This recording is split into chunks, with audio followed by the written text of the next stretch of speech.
We are counting down the 10 U.S. states seeing the biggest winter exodus after a relentless season of record-shattering snow, frozen highways, and surging heating costs. From early blizzards blanketing the Midwest to Arctic chills disrupting life across the Northeast, each ranking exposes how extreme cold and chaos are reshaping the migration map. Which state's misery triggered the earliest escape? Let's begin with number 10. November 2025 delivered a 1-2 punch to Wisconsin, with snow blanketing the state before winter had even peaked. Milwaukee broke its daily snowfall record on November 29th, stacking up 6.1 inches in a single day, more than any November day since 1971. Madison set its own November record, and the northern towns of Mercer and Hurley saw totals pushing past 30 inches. By December 1st, snow covered every corner of the state for the first time in over 20 years.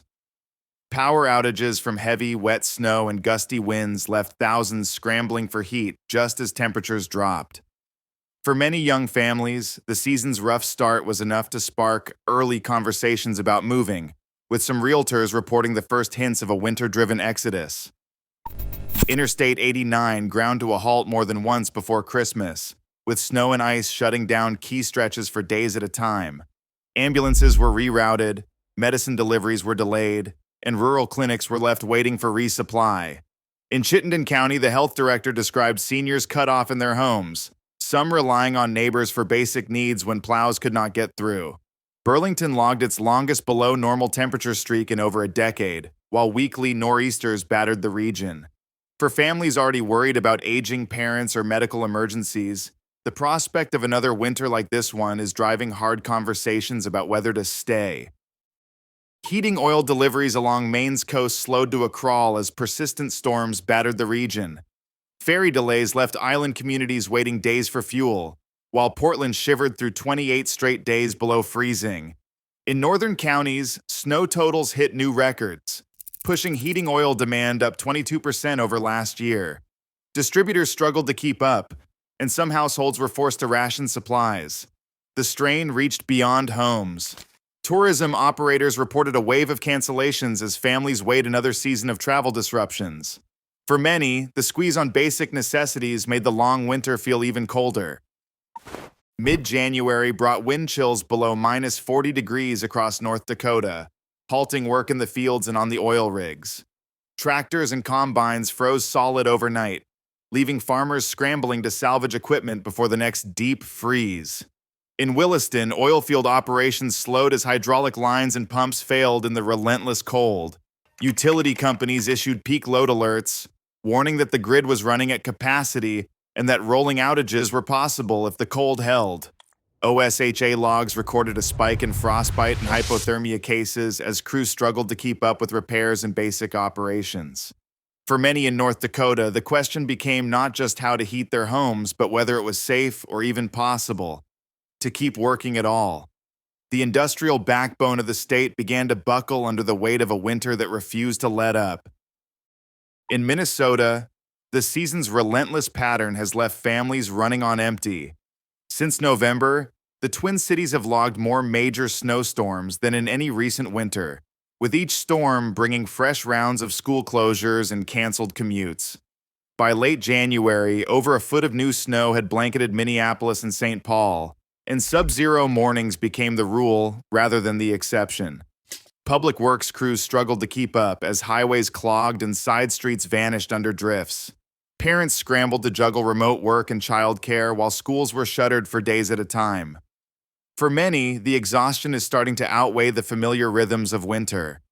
Real conversations about packing up and heading south are cropping up, not just in small towns but in the heart of the metro, where winter fatigue is settling in with weeks still to go. Michigan's winter has turned relentless, pushing the limits of what people and infrastructure can handle. Grand Rapids plunged to minus 19 degrees on January 24th, colder than any day in more than 30 years. Flint dropped even further, hitting minus 24 degrees, just a degree shy of its all-time record. A late January storm dumped up to 16 inches of snow across the state, burying neighborhoods and paralyzing roads from the Lower Peninsula to the Upper Peninsula. In the Upper Peninsula, Entire communities found themselves sealed in by drifts that kept plows working around the clock. Heating costs soared as demand spiked.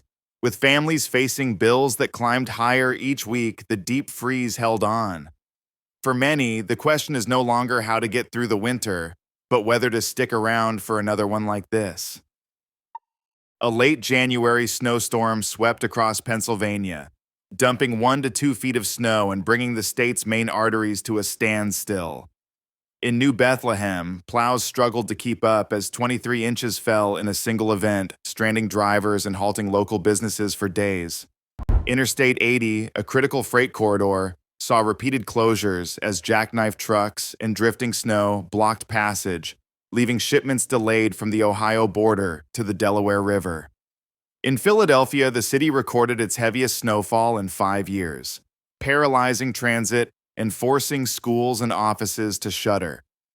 PennDOT logs documented a spike in emergency calls as crews worked around the clock, but even the best prepared routes buckled under the weight of continuous storms.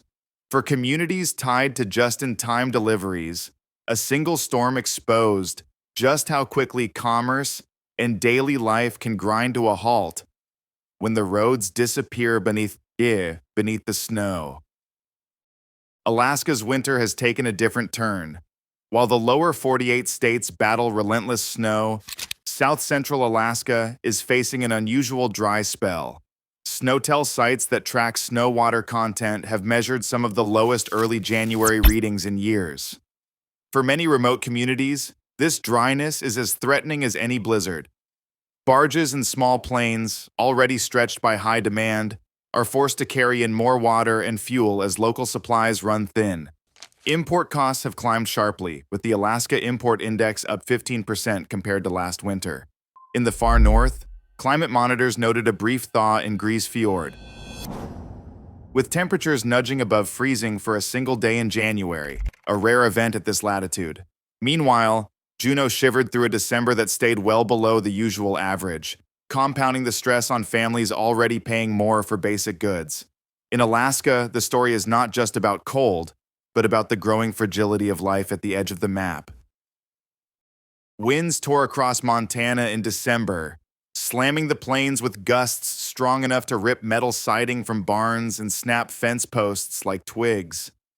In the shadow of the Rockies near Dupuyer, ranchers woke to find drifts swallowing corrals and 12 inches of fresh snow packed hard against doors.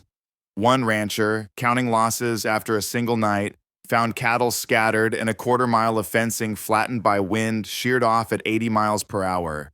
Utility crews logged hundreds of outages as lines came down, leaving entire stretches of rural highway dark and silent. The damage went beyond inconvenience. Hay bales spoiled in the open, livestock wandered loose, and water troughs froze solid. For families whose livelihoods depend on the land, every day without power or shelter meant another step toward the breaking point. The question hanging over Montana's wide-open spaces is not just how to weather the next storm, but whether it is worth staying to face another one. New York's winter has drawn a line in the snow. December 2025 ended as the city's coldest in 15 years, with the average temperature dropping well below the usual mark and shattering a decade of milder trends. In the Hudson Valley, snow totals climbed to nearly 2 feet in some towns, burying roads and driveways for days. By late January, a single storm swept across the state, packing highways with stranded vehicles and forcing schools from Albany to Buffalo into extended closures. The Interstate 95 corridor ground to a halt as plows struggled to keep up with the relentless pace. At New York City's airports, hundreds of flights were wiped from the board in a single day, leaving travelers scrambling for options and cargo shipments delayed.